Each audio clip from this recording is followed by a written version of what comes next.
Connaissez-vous le cupping? C'est la méthode utilisée par les experts pour découvrir les vraies saveurs du café sans les artifices du lait et du sucre. Aujourd'hui, on en fait une séance à la maison.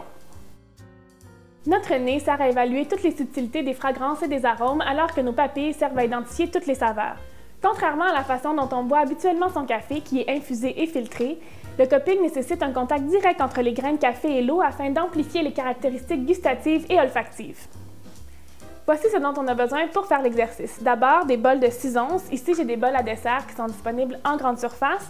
Cela dit, si vous n'en avez pas, on peut toujours prendre une tasse. L'important, c'est que chaque café dégusté ait sa tasse ou son bol et que ceux-ci soient tous de la même grandeur. Ensuite, on aura besoin de café moulu, d'eau filtrée, d'une cuillère à mesurer, d'une cuillère à soupe pour goûter, ainsi que du formulaire de dégustation disponible en ligne au vanout.com ou tout simplement d'un bloc-notes pour noter nos impressions. Aujourd'hui, on a décidé de goûter à un café par profil café afin de bien observer les différences entre chacun d'eux. L'important, c'est de goûter au café en ordre d'intensité. On commence par le café doux et fruité, ensuite le café doux et boisé, les cafés veloutés et boisés, et on termine par le café corsé et fruité et le café corsé et boisé. J'ai mis une cuillerée à table de café par bol, ça représente environ 7 g de café, puis maintenant je vais le faire infuser.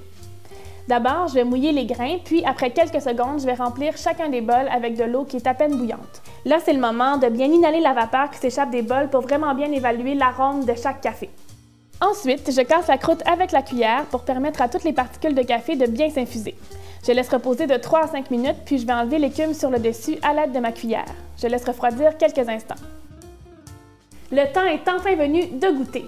On remplit la cuillère à la surface du bol, puis on va aspirer très rapidement le liquide de façon à vaporiser le café partout dans la bouche. C'est l'occasion rêvée de faire du bruit. Il s'agit maintenant de noter ce qu'on goûte dans chacun des cafés. Est-ce que c'est sucré, salé, amer ou acidulé? Est-ce qu'on y dénote des saveurs de fruits, de noix ou d'agrumes? C'est à vous de le découvrir. Bon cupping!